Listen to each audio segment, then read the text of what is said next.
Pelicans lose 100-96 to the Heat. They have lost 7 out of their last 9. Got Ross, Jarrett in studio. We got Chaz and Chris Connor joining us virtually. Let's get into the show. First took away. Yes, with this. Get your money's worth. All right. As I said before, Chris, 5, Ross, and Chaz joining us. We're just going to skip through everything. We're going to start with you. Start with you, 5. There's going to be a lot of different opinions here. The call of the game, I guess you could say, was the 5-second call on Dyson Daniels. Some people say it was 4 seconds. Some people say it was 5.2. I said it was 5.2. Well, actually, I'm sorry. The league said it was 5.2 seconds. Jarrett, what did you see in that last, I guess, 12 seconds, especially with the Dyson Daniels inbound play? Man, refereeing aside, like, they're going to call what they want to call. Bill Kennedy's been in this league for a long time. I mean, you can see him gesturing, like he's counting even with his fingers how many seconds, probably saying it aloud. Yeah, he got the 5 really. Maybe the 5th second was very demonstrative or probably quick, but even with that, if you're Dyson down, you have to know in that situation if your first your first object, the first person you're supposed to throw the ball to, if that's taken, or your second option is taken, call timeout quick. You have to know that in that situation. You have to know how many timeouts when you're taking the ball out, because the ball's in your hands. You're a point guard. You've played professional basketball for at least 3 years now. You've probably been in similar situations like this. You have to know that. You have to. Let me ask you this. You've refereed a lot of games. You mentioned counting. Is the ref counting out loud in that moment, especially with like 12 seconds left? Don't the refs actually tell you 1, 2, 3? I kind of had a position where it's like, if I was counting, maybe the first 2 aren't as loud, but probably when I got to 3, 4, beep. Like, I'm not saying 5. My whistle's saying 5. So, if you're not on your P's and Q's, I'm not giving you a 6 second or 5.5. No, it's 5. Yeah. And by then, even as people, we don't count full seconds, right? Usually it's longer than a second. So the fact that he got the, league said 5.2, that makes a lot of sense that he got the 5.2 and called it. Yeah. Listen, I've been on Twitter, and I said this on Dyson Daniels. Ross, you're actually thinking it's not on Dyson, more on the referee. What did you see there? You said he had a quick 5. The league says he didn't have a quick 5. I mean, what did you see there?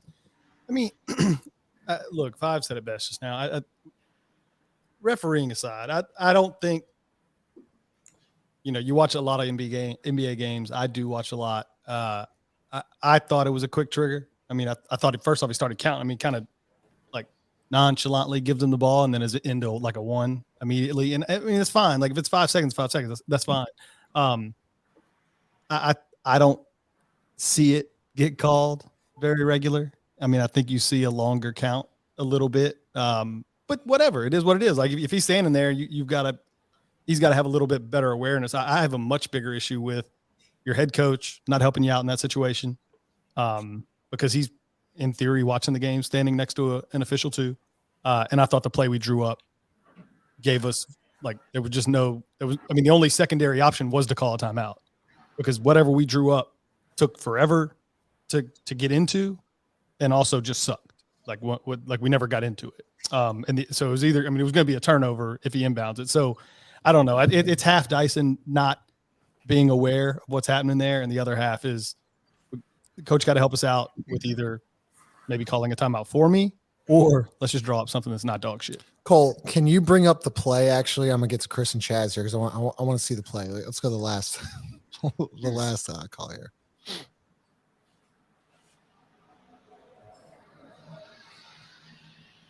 Okay, so there's the 5. There's the 5-second call. All right, so I'm gonna kind of walk you through what I think. I'm gonna walk you through what I think was kind of the call here. It's supposed to get into Herb, and then you see Larry in the corner and CJ going to the right wing. What was supposed to happen is Herb gets the ball, and either they're gonna run somebody off, and Herb either kills it and goes for a layup, or Larry Nance's gonna set a flare screen for CJ there and go for 3 there in the corner. What I guess I don't understand, and I'm gonna get Chris in here and then Chaz.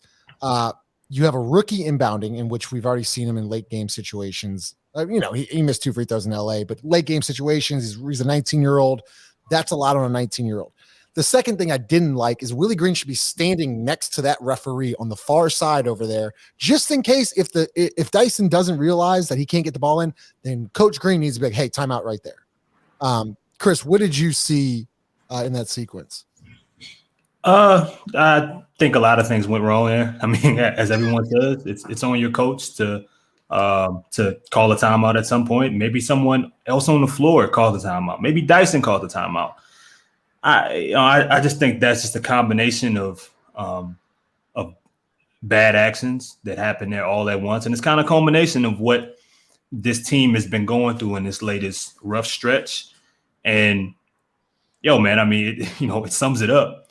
You could point at different things that you were supposed to do right, or who should have called the timeout.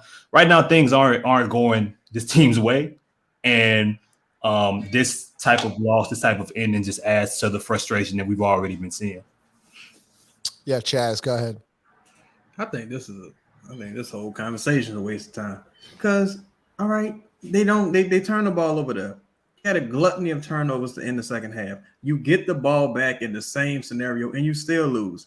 You're just gonna lose. You're just gonna lose. Dyson, they say he turns it over there. He forces a turnover on the opposite end.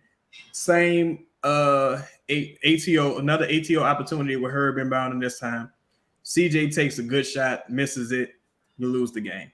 I don't think the refs had nothing to do with the outcome of this game. And I think that play was totally inconsequential. Go ahead, Jared. No, it just kind of reminds me of the Saints versus Rams kind of thing, right? Eventually, you gotta stop blaming referees. That's where I'm like, I'm kind of like, I'm over the whole thing. Does that make sense? You got 48 minutes to win the game, bro.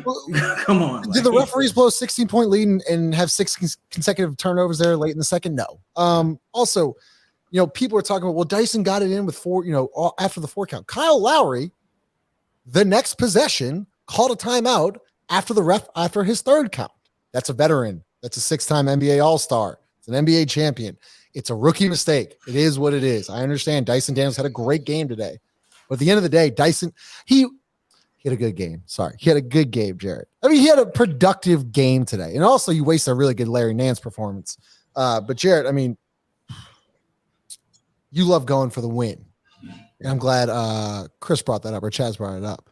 Did you like CJ's 3-point attempt there late in the game when Jimmy Butler reached on the foul? That was foul, but CJ's 3 attempt. No, I love it. You know what I'm saying? You're on the road. You know what I'm saying? What going to overtime? Your back's against the wall. You lost a couple games. You know what I'm saying? You need that. And if I'm CJ, I'm pulling it every time, and I don't care about the result. I don't care if I miss. I'm trying to win now. I'm not trying to go into overtime and play this. Like, I'm already dead tired. I'm already logging a lot of minutes. Zion and Brandon aren't playing. Nah, I'm not trying to see this again. No. I'm trying to do this now, end it now, and get it out the way. So yeah. I don't mind it. Ross, you think CJ's tired? Yeah, I think he's just a little worn down for sure.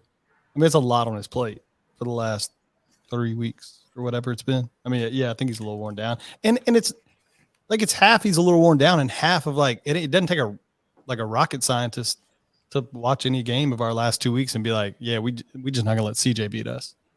Yeah. So in those situations, like, yeah, you're getting Jimmy Butler. Like you're not gonna beat us. So somebody else, whoever, one of you other cats.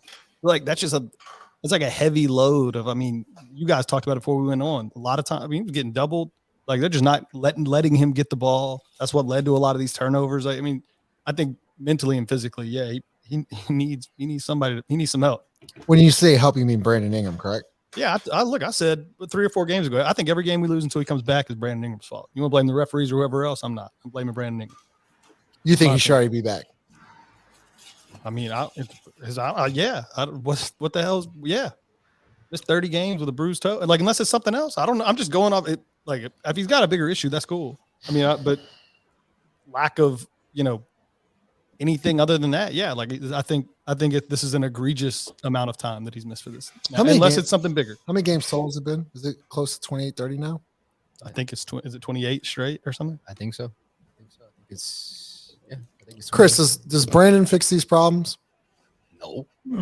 I don't know if he fixes all of them. I mean, right now, like you can't fix some of the decision making. You can't fix, um, the one person coming back, another person getting injured. You can't fix.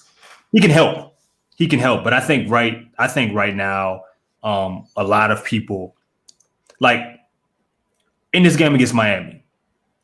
If you went up by 12, or I think they were up, I think the largest amount that they 16. were like, yeah, 16. If you were up by 16 with Brandon, you would have been happy, right, on the road with the way that this team's been playing. But again, similar to what we saw in the Brooklyn game, similar to what we saw in the Orlando game, and some other games, they're getting up by a certain amount of points, and eventually things catch up with them. I think Brandon makes it easier. Brandon helps it. But to say that he fixes everything that's going wrong with this team right now, I don't think it's that simple. A combination of Brandon and Zion, I think it definitely helps in fixing. But no, I think it's bigger than just one person at a time. If CJ's this tired, you need more than just one person back. You need consistent reinforcements, and other guys have to end up playing better to go with that.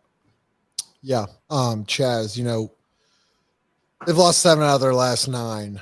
I see a big grin on your face.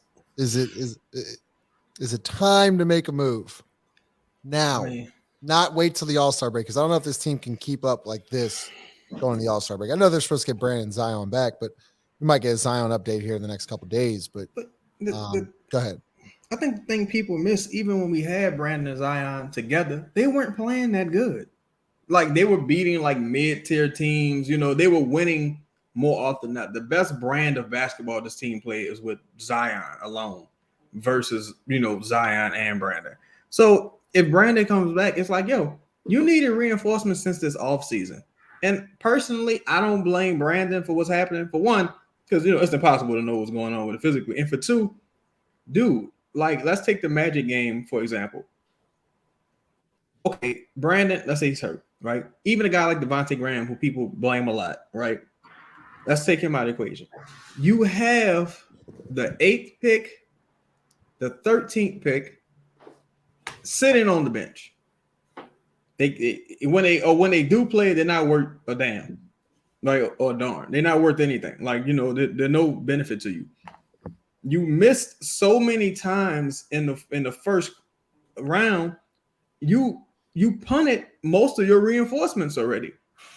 Now, if I'm, it's time to make a trade, because even if you get this, even if this pick was the 3rd pick, right? Let's say it was outside the top 2 picks. This Lakers pick that we're talking about specifically. If it was the 3rd pick, do you trust this front office to evaluate the player, draft the right player, and like develop him? I know I don't, because they haven't proven they can do that. So anything outside of Wemby and Scoot, trade it. And even if it is Wemby, do you trust a guy with that body and frame to come to this team and be healthy and like get the medical attention that he needs? No.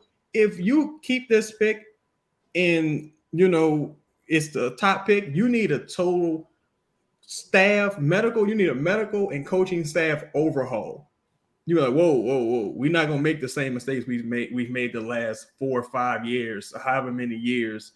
We're not gonna make the same mistakes with this new guy. So yeah, it's time to trade the pick and make a move, man. Well, that gets to our next segment then. I posted a Twitter question today. Cole, you can bring that up. It's the David Griffin tweet. I'll start with you, Five. This is an interesting question. Are you trading your Lakers swap for 2023 at the deadline or keeping it? We'll go with you first. Am I trying to win? Yeah, there's a lot of mixed answers here. You are trying to win this year. If I'm trying to win right now, because my window is just so slightly open, I have to trade that pick. If I'm trying to do right by the people that are here, and I made the trade for CJ McCollum thinking that helps my chances. Now knowing the inconsistency of health to the other stars, like I need somebody else that's competent, that can play within the system and get us a win, right? Because when it comes to the playoffs, like this is going to happen again, where there's going to be double teams of CJ McCollum or Brandon Ingram or Zion Williamson, and you don't know if the others are going to be there, like are going to be healthy enough. So you need somebody else that can be, a player that can get you 30 just one time, or can get you 25 two nights in a series. We need that, and currently we just don't have it. We don't have it from the others. And again, this isn't a diss or a slight to Najee because he's played amazing. This isn't a slight to Larry Nance because he's been amazing when he's been able to be on the floor, right? And even Jose. Like, no, you need somebody else. You need somebody that can shoot. And as Marlo Stanfield once said, the price of the brick is going up. Each brick we shoot, that price is going up. That's well said. I never heard that say. That's a good one. Because Christian Clark, if you could pull that up, Cole. Christian Clark came out with an article today. I'm gonna get Chris's thoughts here, and then we'll go to Ross and Chaz. Because he talks about early indications are pointing to the Pelicans not parting with it. The Pelican sources said would be more inclined to move it after the draft lottery when other teams know exactly when the pick will be. Cole, and then if you can bring up the other statement here is basically they're operating, for Victor and things like that. But if they would declare that they were swapping it first, that means that the Lakers would then get the Pelicans' first round unprotected pick, in which say the Pelicans then go on a downward spiral there after the All-Star break. That's a risk you're willing to take. Chris, does that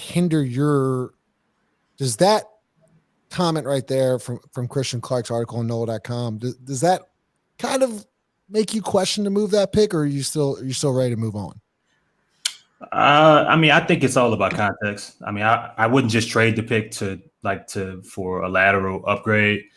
I wouldn't trade it as we currently stand for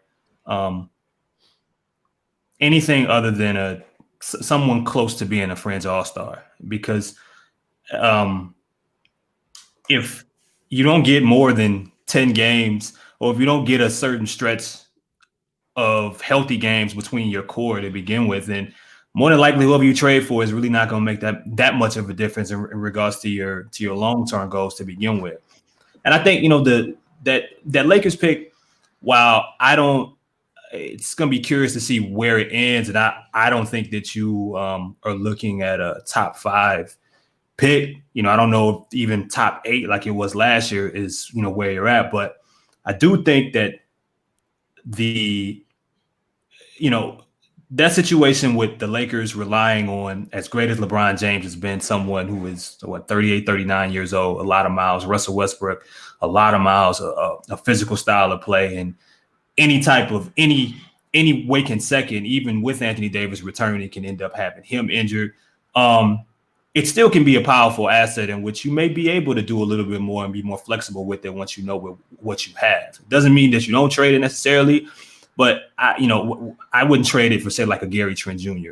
If you can trade it and it can help you add someone with a higher ceiling than that, or someone that's a better overall player, then I would, I think it's context at the end of the day. I'm just not trading it for, an average or above average upgrade. Okay, Ross. Yeah, I pretty much agree with Chris. I think there's just, I didn't think we were a true championship contender this year anyway. Coming into the year, I think we played really well in a stretch there where everybody got really excited. I still had questions about it, first time getting in the playoffs. Whatever. I won't go on a long conversation there, but if I move it, it's got to be somebody that's in that window, like that we've been talking about, which I think is like next year to maybe 2026. Somebody that will be with you during that time as a contributor, as a long-term sort of upgrade over what you might have. I think moving that pick for somebody that kind of halfway props you up this year, maybe gets things back afloat a little here over the next few weeks. Like, I just don't see any value in that. I mean, I still think we'll get guys back at some point. We'll make the playoffs. Hopefully we continue to get a little better. But if I'm moving it, it's got to be for someone that raises my ceiling next year and the year after, and maybe the year after that too. Yeah, Can I add Chaz. something Yeah, real well, that's quick? how I was coming to you. Because what I was going to say to you is because you've been kind of advocating for making your big splash in the off season Mhm. after Christian Clarkson, because you've also talked about moving off this pick. Mhm. What do you see, moving forward here with these, next couple of weeks? Because David Griffin has he's got this, and then he's got the 2024 swap. Is that correct? Yeah, he can defer it to the 25. Okay. Yeah. Go ahead. Again, I'll say this to double down on this point. Well, firstly, I'll say this. If Brandon does, or if this team is a play-in team, or they fizzle out in the playoffs, you don't have to worry about moving picks, because you're gonna have a bunch of picks coming in from when you trade Brandon this offseason. I'm just saying the quiet part out loud. Like, things don't go right this year, Brandon more than likely is up out of here. So you're gonna have some picks coming in. So don't you worry. You're gonna have plenty of picks. You think that's on the table right now? You think? Oh yeah, you this think team Brandon's fizzles on the out this table? offseason. I think Brandon's out of here.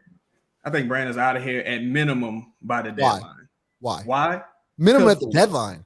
Yeah, I'm talking about next year. Like, at the latest at the deadline next year. You saying why? Yeah. Well, for one, Brandon. Look, I just have to say it. Brandon's not good enough to get away with not playing games. Like, you know what I'm saying? Brandon's a kind of like a Danny Granger tier type guy at this point in his career. You know what I'm saying? All-star reserve guy, not an all NBA guy. You know what I'm saying? You can't get away. He's not a Tatum level, Kawhi level player. You know what I'm saying? He's not even a Paul George level player. And, I would say, okay, if, for example, if Jaylen Brown was missing all these games, would you feel that, like, would anybody here feel that, oh, it's Jaylen Brown, we're going to wait on him, we know what Jaylen can do when he's healthy? Like, nah, Jaylen Brown missing all these games every season, get Jaylen up out of here. And I would argue Jalen's better than Brandon. So what does that say about Brandon? So that being the case, and to Five's point, you're consistently losing leverage with this pick. I've said it on the show before. Initially, when you had this pick, I totally agree with Chris. I wouldn't move it just for the sake of moving it. But initially, when you had this pick, it was like, okay, I'm only going to move. I'm a fringe home court advantage playoff team guy. So I'm operating from I'm negotiating from strength. Now you're looking like you could potentially be a play-in team if Brandon or Zion don't return soon. So now you're going to pay the tax on this pick or in any trade negotiation, because you're fighting to make the playoffs. Essentially, who knows how this team's going to shake out, by the time the deadline comes. Yeah, you could win some games and regain leverage, but it's like negotiating one-on-one. You weren't as needy before when you were approaching trade negotiations. Now you're even more needy. You take into account what Gobert went for. You take into account you couldn't move Devontae Graham and Jackson Hayes this offseason. Like, take all these things into account. You're not in any better negotiating position. Go ahead. Because I don't think we're in any worse either, though. Because the assets that you were going to move are still the assets you're going to move, and I don't think the team is going to back themselves into a corner of desperation this year. I don't see them at the All-Star break saying all or nothing. Like, we got it. We gotta make the conference finals or something. Put more chips on the table than we would have put on the table anyway. I guess that's what I mean. I understand what you're saying, that because we've played worse, that the external air around the team might be that we need, these guys are going to come calling. So we know they want to do something because they started off so well, and now we're dropping back a little bit. They can't miss the playoffs. So, but I guess in my opinion, what we were going to give up is what we were going to give up. And unless there's some big thing on the table, I just don't know that we're in any worse position for the type of move that would have happened at the All-Star break anyway. But no, I mean, to both of you guys' point, I think there's a little bit of both. We made the trade for CJ. Was that a win now thing, right? Was it a win next season kind of thing, like this current season? Was it that? No, it was within the next couple years, next 3 to 4 years, we're trying to hang a banner. I mean, I get it. I'm kind of glad. Again, I think I've said this before. I'm kind of glad that it's happening now. I'm kind of glad they're seeing the holes now, because if this was happening, you know, after the All-Star break, it'd be a different discussion, right? It'd be, oh, we're up Shit's Creek. Dang it, cuss. 25 minutes in, it's a new record. Let's spark that one down. 25 minutes in. Chaz It's really cussed good. early. It's okay. So I mean, that's my thing, right? And to Ross's point, you need somebody that's gonna, if you're gonna trade for somebody, it needs to be somebody that can go along with CJ Brandon and Zion for the next couple years, not just 1 year. So Kevin Huerter would have been perfect. Goodness gracious. But this team needs to really look at itself and be like, all right, what are our goals? What do we need to do to get better? How can we get better without Brandon and Zion? Because this should be an opportunity for the young guys. And they're not looking at it like that. It's like they're squandering even time that they're playing to even get better. Because you can't tell me within the last 10 games, X guy has gotten substantially better. You can't. I can tell you they got substantially worse. I thought Dyson played his best game of the year today. I really did. I thought so too, Jared. You didn't like that thought, take. I really did. I think if you go watch the Miami game, and I know you were at both of them or you watched both of them, but like watch Miami at home versus the way he played today. I thought he was more assertive. Like he actually dribbled the ball today. Didn't have that like totally frantic, like, oh my God, I'm holding a hot potato in my hand. I got to just do something with it. I thought he played better today than he has in the last 2 weeks. Bro, we talking about one game. We are talking about one game. That's what I'm saying. But you just said he hadn't gotten better. Like, so that's one game. I'm talking about, what do you count as better? What do you? He's 19. I count one game as No, progress. I mean, Devontae Graham had 5 steals today. Did he get better today? Devontae Graham? Yeah, you know, Devontae Graham's a grown man that's been in the NBA for 7 That's my years. thing, right? That's how are we grading how good people are? Not because they can do things one time. Jackson Hayes had a great game today too, right? We're not saying he's gotten better. No. And again, yes, he's been in the league. I get it. He's 19 years old. Man, they've all been 19-year-old at one point. They're all going to have ups and downs. What do they do consistently that makes this team good? You can't really tell me what that is, because they don't give it to you on a night-to-night basis. That's the expectation, and I understand what you're saying, that it is about consistency. And this is, I mean, I've argued with Chaz about this before. It's, well, what are your expectations of a 19-year-old on a playoff team with 2.5 superstars on it?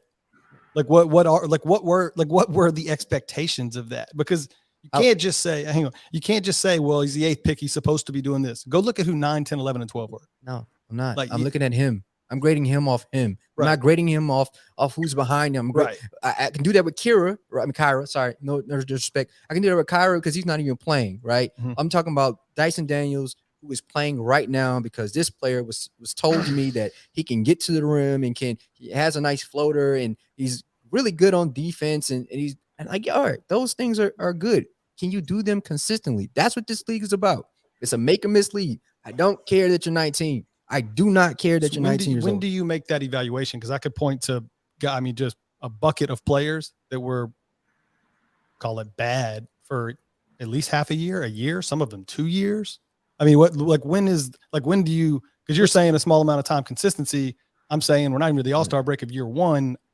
In a perfect situation, I don't even think the dude was really supposed to play this year much. Like in a perfect world, you probably should have gotten time in the G League. And to be honest, that's tough. That you can get drafted 8 and they want to ship you to Birmingham. No, it's like, look at the Warriors, right? You think they wanted to send Wiseman to the G League? Yeah, he got drafted too. You think they wanted to send him? That was a luxury that they could send him to the G League. They didn't want to, but he wasn't playing good enough. And the thing is, Dyson isn't playing good enough. He isn't. I don't care. If this game is an anomaly, let's talk about this in 4 to 5 games. Can he do this consistently? Then I'll change my perspective. But until that happens, once he's putting multiple games together like this, then yeah, I'll change it. But not now, because I've seen the bad games on multiple occasions, and not just a spurt of oh, he does this amazing. Like, all right, yeah, that one time, can he do that again and again and again? No. Let's take a let's go to Company Burger. This is we're on the Company Burger commercial, then we'll go with I'm gonna hear Chris and Company Burger is the official burger of Pro Pels Talk and Boot Crew Media. Located at 4600 Ferret Street, Company Burger has been locally owned and operated for 11 years. Grind the meat, bake the buns, make the mayo, get the homemade tots. Company Burger uses Creekstone Farms prime beef to create the best burger in the city with milkshakes to go and a full bar. Company Burger is open every day besides Tuesday from 11 a.m. to 10 p.m. Can't make it out? No worries, we have you covered. You can order online right now at thecompanyburger.com or check them out on the Toast or Uber Eats app. Company Burger, the official burger of Boot Crew Media. Chris, what did you think of that? What'd you think of that commercial? I was surprised. I was not. That was really good. Not bad, huh? Company Burger located at 4600 Ferret Street. Chris, do you want to add on to Jarrett or Ross's points there? Because I also have another question for you regarding Kyra Lewis. I mean, how I view Dyson Daniels may not be the same way that Five or Ross does necessarily. So, I mean, everybody's perspective in regards to how he's supposed to, what he's supposed to be doing right now, you know, is different. I think that, I think mentally, like, he's processing things a little bit faster and more consistently. The only way you can really do that is continuing to play. Now, sure, he had a good game today, but, you know, Orlando, I think he went, it was like 1 for 8 or 0 for 8, whatever it was. But, you know, here's the thing. I feel like in past years when rookies didn't get an opportunity to play, and we've seen it before, and you get into a situation where year 2 is almost their rookie year, you know, we kind of have, there's been issues with that. Well, Dyson's getting an opportunity to one way or another figure this out. Look, man, I think that he's in a weird spot because I think he is ahead of the curve for most 19-year-olds. I do. It's not giving this team what they need in the process, but it's all about your expectations. I did not expect Dyson Daniels to be very good missing superstars. I didn't think he was that kind of pick. I think he shines best and he gives you the most year 1, because he's not going to be the same player in 2 years or 3 years, right? I think that he gives you the best that he can possibly give you when he's playing around other superior talents that can do things that he can't do right now. He's not a creator. If you're expecting him to create, it's not his thing. If you want him to finish at the rim, right now, it's clearly not his thing. It wasn't his thing at the G League. So, you know, I mean, look, like, okay, we say Chaz has mentioned before, like, all right, well, you know, I was told that he was really great and he was ready due to his time in the G League. Which one is it? Why, you know, is he ready or isn't he? I mean, I feel like, I was 24 years old and I was ahead of the curve. I think for a lot of 24-year-olds around me, and I went to jail, you know? So, like, I mean, does that take away from where I was in that moment? No, I had things that I still needed to learn. It was what it was. If we're judging him and we're throwing him completely away after 30 games just because he was the 8th pick and he's not doing certain things that he wasn't good at when he was in the G League, I mean, that's up to that particular individual. I'm not there with him. I think, you know, if we're in a year 2 and he's still making these same mistakes, all right, we can discuss it again. We did it with Jackson Hayes. We did it with Nickeil Alexander-Walker. But I think you draft a guy like Dyson thinking about the talent that's around him while he develops some of those other things, the dribbling, the assertiveness. Well, I don't know if you even developed that, but the dribbling, the ability to pass on the move, trying to create contact at the rim, knowing how athletic or unathletic you are, and, you know, creating those attempts, forcing contact, all those things, you know, and until then, I judge him when he's playing around other star talent, because that's what I think he is. I don't think he's a Jalen Green. I don't think he's even a Jalen Williams. Some of these guys were ready and they were out the gate ready to score. Like if Herb was a professional defender coming out there, other guys that are professional scorers. That's not Dyson. Dyson is today a fill the box score up kind of guy who will maybe get you 6 points, 8 points at best. That's who he is. It's all about, I guess, your perspective and what you thought he would do day one. Chaz, I'm gonna throw you this question. We've talked about this before over the weekend. A lot of people are getting on Devontae Graham. I'm not saying he's winning or losing you games, okay? But at the end of the day, why is Kyra Lewis not at least getting some of those minutes? I just feel like Kyra deserves a little bit of run here. Devontae Graham, his last 10 games, shooting 22% from deep. He just hasn't been productive. Is he winning us or losing us games? No. But why can't Kyra get any run? Is it because they're trying to build Devontae and Jackson's trade stock, or is it just Coach Green wants to hold on to Devontae Graham because he trusts him more than Kyra? I think it's probably. I mean, the more you see Devontae play, probably the lower his trade stock goes. That's what I've been trying to say. He had a decent effort today, but again, to his credit, I think Devontae has played really good defense all year. To his credit, but with Kyra, maybe they just not seeing nothing they like with Kyra. Like, we have to put Kyra in context, right? I'm not one of those people who believe Kyra was ever like figuring it out. I'm not one of those people. I've been on the record saying that, right? You can say, well, you can't get any worse, put Kyra in. Yeah, I mean, if that's the argument, cool. But that's really the only argument you have, because he couldn't beat out Tomas Satoransky, lost the spot to Jose Alvarado. This is like, even kind of prior to him being injured, Kyra was not like playing well. He just had this injury, and the injury like allows us to kind of craft this excuse for him. Like, oh, if he didn't get injured, it's like, no, he probably wouldn't have been playing. Like, he probably just wasn't that good. He's probably just not that good. And so it's like, I would have to presume that there's something the staff is seeing or not seeing to where they won't play Kyra in combination with giving DG those minutes, for his trade value or what have you. Right. Also, when you say play Kyra, you can give Kyra some run at the 2 next to Jose, but I have to say, it's like, yo, whose minutes are Kyra really taking? Like, I got, maybe Devontae Graham, but him and Devontae Graham have different skill sets. Like, it's a lot of undersized guards. There's a lot of undersized guards. It's like, yo, and again, yo, it's like from Dyson to Kyra to Jax. You clearly are bad at developing players. There's no way you take a guy 8th who can't dribble, shoot, score, or do anything. You're gonna have to teach him everything. Like, then why'd you draft him? Like who have you taught anything to? You say, oh, they fixed Herb's jumper. No, they didn't fix Herb's jumper. I don't mean to cut you off. I don't mean to cut you off because you said this beginning of the season. You said that Dyson's playing major minutes. Either a lot of people are hurt or something's really wrong. Yeah, we suck, or he's so good you have to play him. But the thing I always said with that was 2 out of the 3 of those things were bad, right? So it's like, and it's not about Dyson. It's not about Kyra. It's not even about Trey. It's about the 8th pick, the 13th pick, and the 13th pick. When I see a guy like Kevin Herter over there shooting 43% from the 3, when I see other guys who are available, when you had the opportunity to swap Lonzo for Lauri Markkanen, you just had several opportunities to get actual talent, not guys that are gonna I gotta wait to Dyson on his 2nd contract for him to learn how to dribble.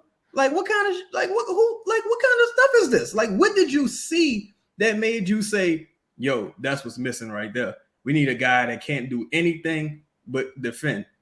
It's like, you could get that anywhere. Or Kyra, we just need a guy that's fast. He can't do anything, but he's fast. Or Jax, he can't do anything but run and jump. It's like, what? That's why I don't blame Brandon. I don't blame Devontae Graham. I don't blame Zion.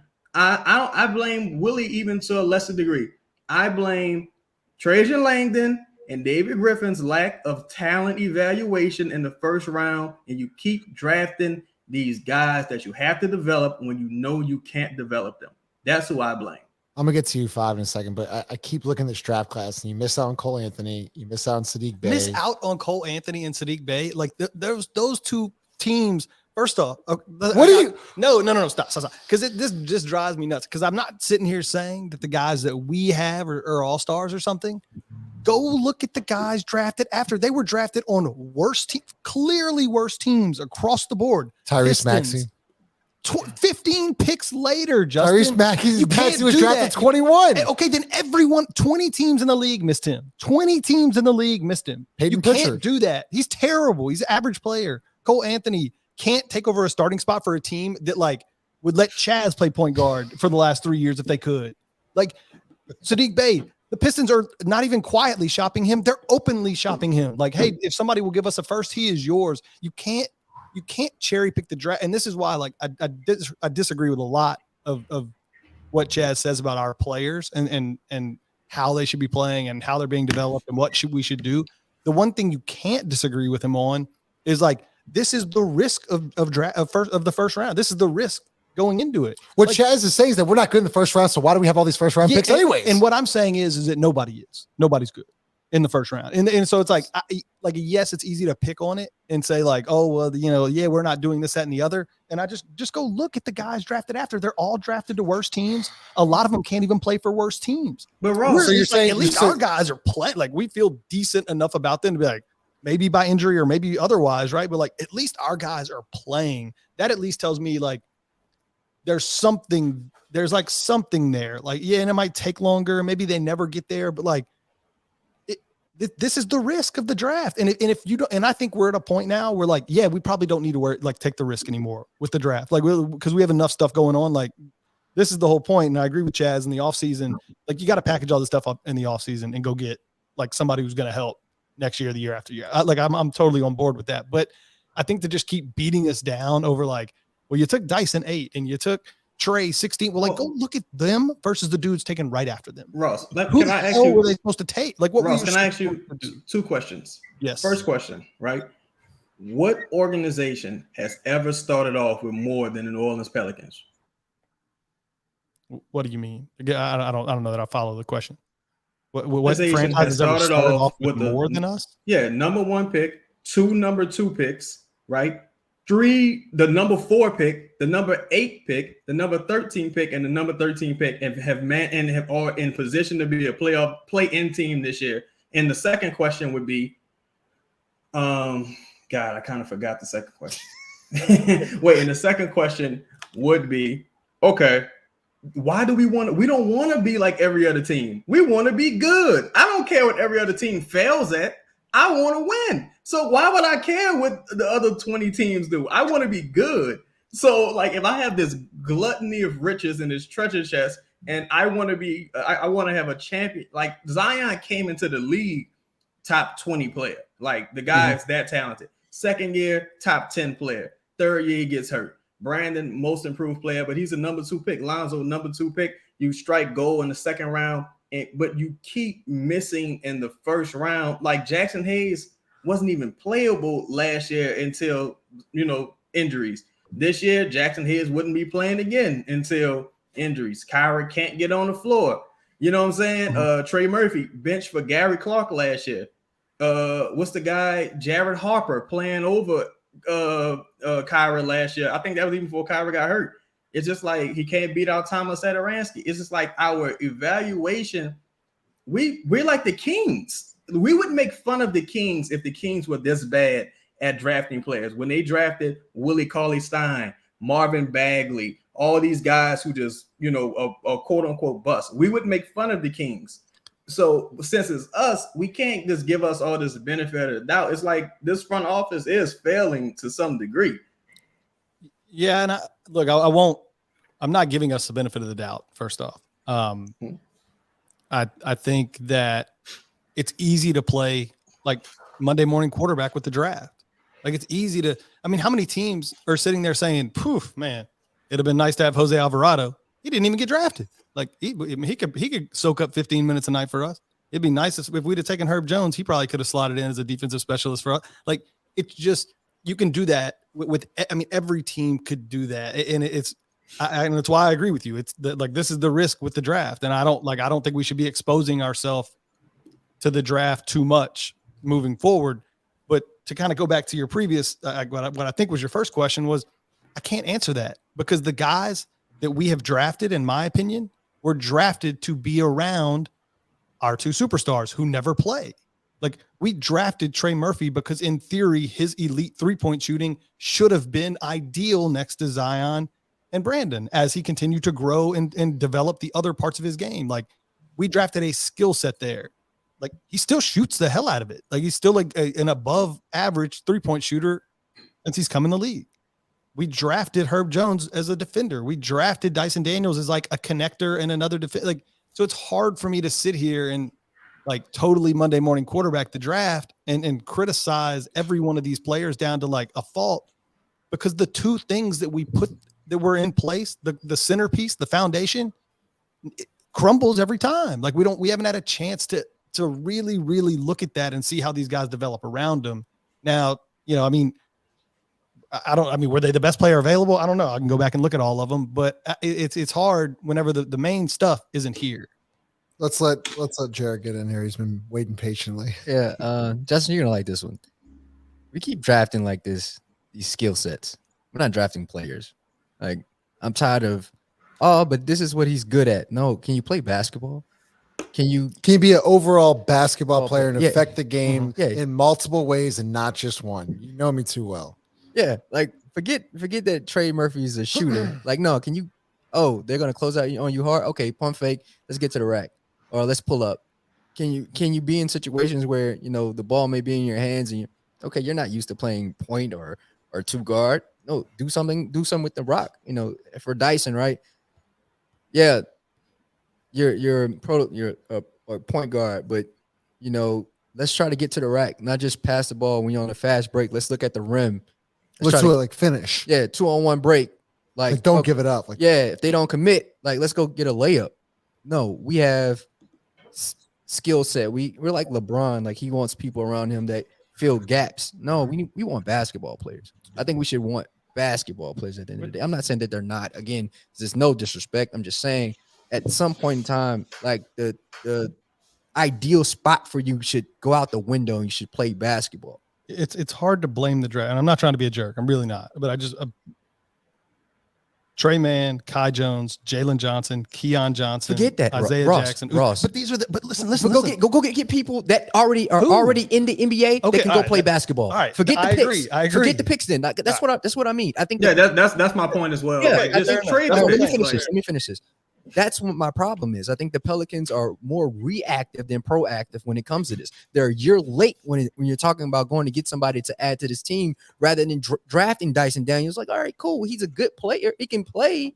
But, like, no, you need somebody that's an actual player and not just good at a couple different things that you got to own their skills to a certain level. Like, no, you want to win now because CJ McCollum said before a basketball was ever dribbled in New Orleans this season that they wanted to hang a banner. So I'm judging you guys based off of what that was. Can you hang a banner? All right, cool. So I'm going to talk about you as if that's what you want to do. You need basketball players. These skill sets don't mean shit if they don't coincide with winning. They don't. No, I totally agree with you. I think, I mean, I don't disagree with that. Like I said, it's hard to. I just don't want to keep harping on the draft because like all the guys stink. Like they all stink. Let me get Chris in here. Chris, let's talk about Trey Murphy. Trey's been struggling a little bit from deep, shooting 30% from his last 10 games. Oh yeah, I thought he was a little more aggressive today. It has been the past couple games, but as they've been saying, does Trey need Zion and Brandon in order to be successful, I guess, this year and then moving forward? Or can he take it to the next level? Because I'm waiting for him. This is a perfect spot without Brandon and Zion for him to elevate right to that next level. And I haven't really seen it yet. Is that something we should be waiting on, or should we still be waiting for him to play off Zion and Brandon? I mean, I guess what would it be without Brandon and Zion? What would Trey Murphy taking it to the next level look like? I think Jared will answer for me. Shoot the damn ball as much as like, bro. Hunt your shot. Hunt your shot. Yeah, that's not his game, but that's not realistic. I agree. That's not realistic. Like, you wanna, again, bro. We're living in fantasy. Okay, all right. So Devontae Graham. We want Devontae Graham to be a pick and roll passer. If Devontae Graham decided tomorrow that I am going to run the pick and roll, I am going to actively try to become a distributor, we'd say that's not your game, bro. We'd say play your game. Well, we not. Devontae Graham is like what, year 5, year 6, right? No. We can't do that. No. Yes, I can, because I want to know who Trey Murphy is. He was also the number 34 overall pick. Like, I want to know who Trey Murphy is, right? I want to see that. Like, I want to see you put up. I want you to get the misses out, bro. I want to see. You want to know who he is a year and a half into his. Yes, I do. Yes, if you would you be okay with that? Would you be okay with someone judging you or someone you love a year and a half into their life doing something insane? I'm talking about basketball, man. I'm talking about, but dog, I mean, we talking about skill sets, right? In the NBA, a lot of drafts after like the top 5, a lot of skill sets are drafted. You know what, the good basketball players, the ones that we say, damn, how did they end up? They end up going undrafted. They end up going in the second round because that's not what these people want to draft. They draft skill sets. Do you think when you look at Jalen Green, do you say good talent or really good basketball player? Good talent. Second overall pick. What happened there? Like, I mean, you know what? And I get it because I share those frustrations, bro. But what, like, all I'm saying is there's going to be a point in time when he's going to be in the playoffs, and it's going to be Brandon, it's going to be Zion, it's going to be CJ, and the ball is going to be, it's going to be required for him to shoot fucking 15 threes. You don't think he will? No, I don't know. 15 is a lot, but I see what you're. I'm maybe over exaggerating, but it's 8 to 10. Yeah, and I want to be able to be like, I've seen this already. Yeah, I already know what this is about to be. Like, okay, you're gonna let Trey Murphy shoot? Cool. And I don't care if he misses. I just want to see you shoot it. I get that. Like, overshoot it. Because that's what the good players do. JJ Redick said he shot umpteen effing shots every Sunday morning. Like, bro, be 320 to be exact. 342. That's what he said. 342. Yeah, That's what it was. Be that obsessive about it that when Zion and Brandon come back, it doesn't matter if the hand's in your face. Because you've seen it already when they're not there. That's all I'm saying. I'm not again, I just think the dude can be really effing good. Just see, okay. And we do share that. I mean, because to be fair, but we'll pick apart any player, every player, right? I mean, from our perspective, it's like, okay, I'm with you there. He's better than he was last year, bro. He's better than he was last year. You know what's funny? He's averaging 50. We want Kevin Huerter. We say we want Kevin Huerter. Kevin Huerter right now, okay. Not only is Trey 17th currently in true shooting, okay? Mm-hmm. 7th in true shooting. When everybody that was drafted after him is nowhere close.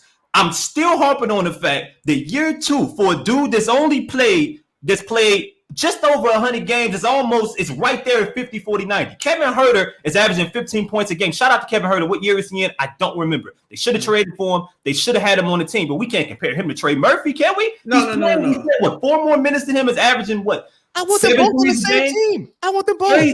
2018 for Kevin. Yes, which is why they should add to this team 100%. But where's this? I don't get the Trey Murphy. I don't get Trey Murphy not being a good basketball player. Oh no! Can I say this? Not you. Okay. Not you. He knows who I'm talking to. I don't get Trey Murphy not being a good basketball player. 50, 40, 90 in any world. Okay, he needs to be better defensively. That's not a good Ben Mathurin is a better offensive player than Trey right now. He is 10 times worse than Trey defending and can't dribble. If you bring the ball, if you give him a clear lane, would you rather him? I'll say this. We talk about JJ Redick as an all-time great shooter. It took JJ Redick 7 years in the league before he ever took as many shots in a game as Trey taking this year. That was a different league. Taking it this year. That was a totally different league. Let me get Chaz in here. I'll say this to File's point. I'm like, because I've heard you say that, and I heard Ross say it as far as Trey's better this year.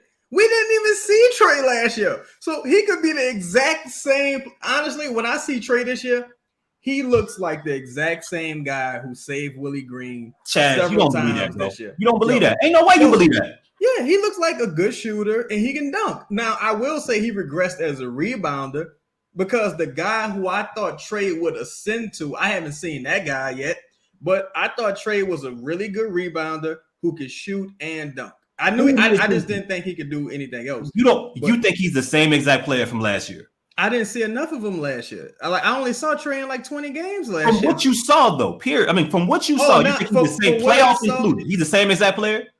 In my opinion, yeah. I can't really point to anything he's improved at. Like, and I feel like this: if you do one thing well, because Trey does one thing well, you need to do it extremely well. And you take 5 shots. You take 5 shots a game. You're averaging what? It is still 40% on like 5.6 shots a game. 5-3. Bro. You gotta do because my thing with Trey is this. I always thought, well, Trey ain't never gonna reach his ceiling on this team because he'll never have the opportunity to create with Zion. But it's like now you got the opportunity. You just can't do it. You just don't have those skills. Like you just again, you're 6'10, you don't shoot contested jumpers. Now, what's the difference between you being 6'10? Devontae Graham shoots contested jumpers, and he's 5'10, 5'11. What's the point of you being 6'10? Like he's averaging 9 shots a game, by the way. He's averaging how many threes? 5. I'm curious how many people in the league averaging at least 29 minutes are shooting a ridiculous amount more threes than Trey Murphy. They all have to be good shooters to shoot. That's what I'm curious about. If you're telling me, we all would like him, like we all would like him to shoot more threes. But I'm not gonna ask him to turn them into bad shots if I know he can't shoot them. No, I am. We're talking. Well, hold up. We're talking about without Brandon and Zion. That's what I'm saying. Yeah, we talk about in that Brandon and Zion. I think we've lost the context of the conversation. Shoot the bad ones. Exactly. Shoot them. No. I just want you to get this point across. Shoot those. Like we see CJ struggling a little bit, right? Like he looks tired, and I think this is the whole point where we're all lost. At is with Trey. I want to see him shoot the back. Like I want to see him push the envelope. I want to go see him hunt his own shot. And someone even tweeted us today, why don't plays get run for Trey Murphy? I kind of disagree with that, but I would have liked to seen like that last set. Like I would have liked to seen Trey maybe get a look there. Or just be involved in it. Or be involved in the action, right? Yeah. And like that, like I forget who the guy who the Twitter handle was. But I mean, I don't know. We're kind of like lost here, but whoever wants to go. No, I'll go. All right. Go ahead. My thing about Trey, bro. Yeah, shoot the bad ones right now. There's no repercussions for anything you do right now. None. So why? Who cares if you miss? Who cares if you're 50, 40, 90 right now? Because that does not. But yes, he can. No, you can say that you want that. You don't know that Willie Green and them are in there saying, "Hey, hoist it, man, hand in your face, hoist." You can't say that. All right, let that dude go 0 for 6 with a hand in his face on bad shots. Yes, and Willie Green, it will sit him on the bench. Yeah. No, he won't. Not right now. He won't. He's got no choice. Yeah, because he doesn't have a choice. There aren't any other options than Trey. Can I throw a stat here? This is the stat that pisses me off. Against Orlando, when they lost by 13, scored 19 in the fourth quarter, Jose Alvarado had 11 three-point attempts, and Trey Murphy had 4. But what's he supposed to tell? Like, what? Then go tell Jose, hey, you can't. You got to give it to Trey. No. Ross, come on. I respect your basketball opinion way more than what you're giving me tonight. I respect it way more than what you're giving me. Because you know the way I play, I'm never going to come in here. Play. I'm never going to come in here and vouch for somebody saying, hey, I want you playing outside of your skill set and taking bad shots. Outside of your skill set? Crazy. His skill set is shooting. He's supposed to shoot. No, his skill set when he came in the league is 3-point shooting. Wide open jumpers. They have to be completely wide open though. It's got to be that. Like I feel like he's taken a small step this year from just being able to spread the floor as a Duncan Robinson type. Hey, stand out there and spread it as far as you can. He's done a little more off the dribble. Like if y'all don't agree with that, then we don't even have to argue. We just agree to disagree. Duncan moved a lot. Disagree to disagree. That's I'm not going to agree with you. That's fine. No, right. You don't have to.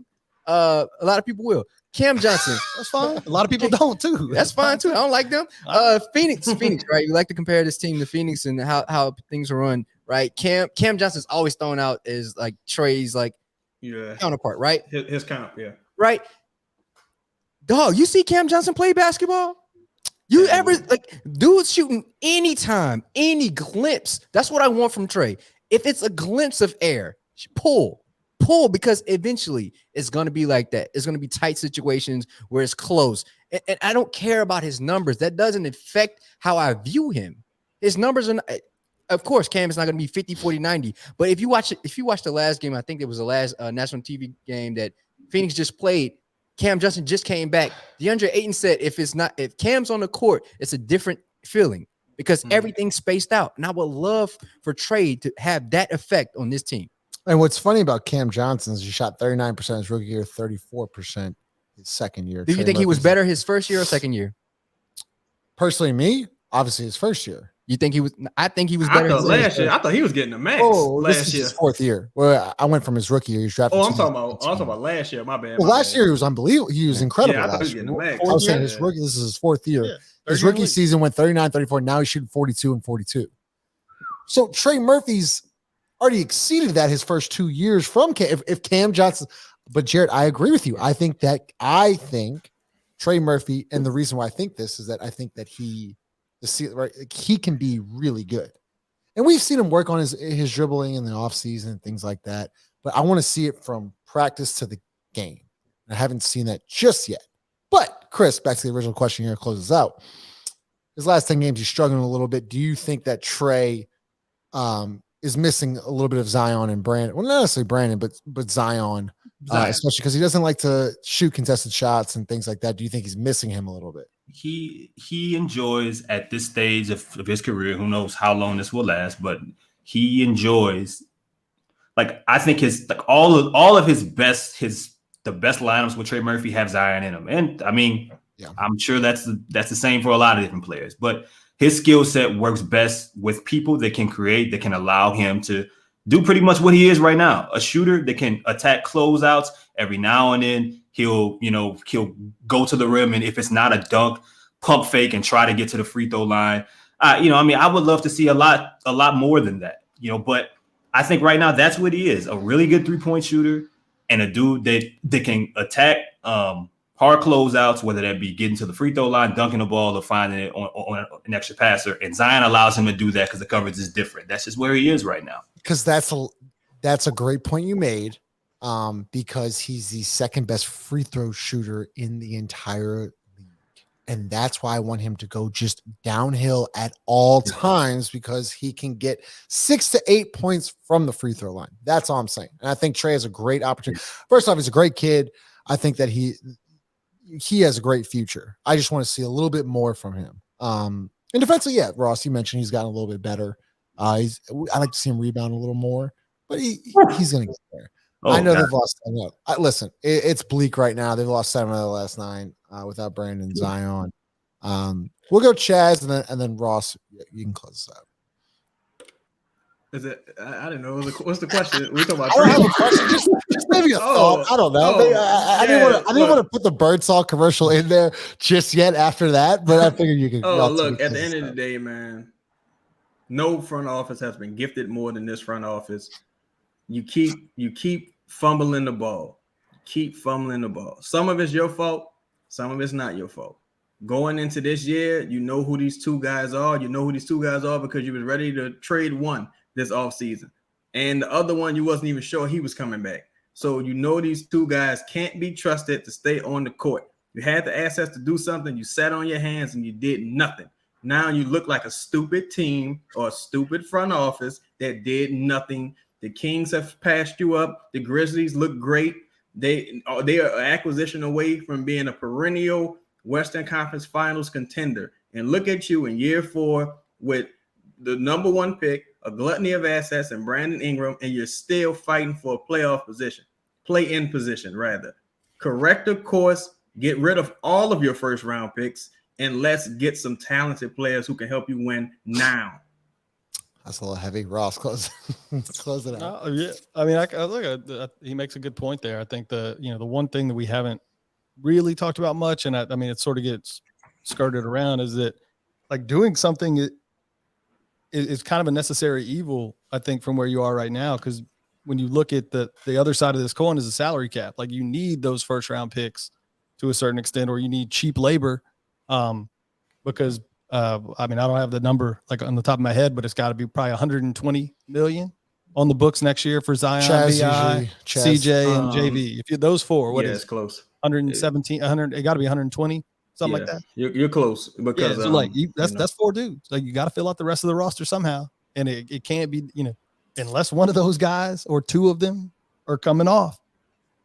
Then there's only so much you can do. I don't know if Gail Benson is paying, how deep she wants to cut a check at the end of every year for going over the tax. But it's an expensive roster, and if Brandon or somebody doesn't go, then you've got to work on the periphery with first round picks and being smart with your money, because there's just only so much out there. Listen, David Griffin did say when we're ready to make the move, Gail Benson is ready to make it, make that check, cut that check in the luxury tax. I mean, the move has to happen here in the next either all-star break or this offseason.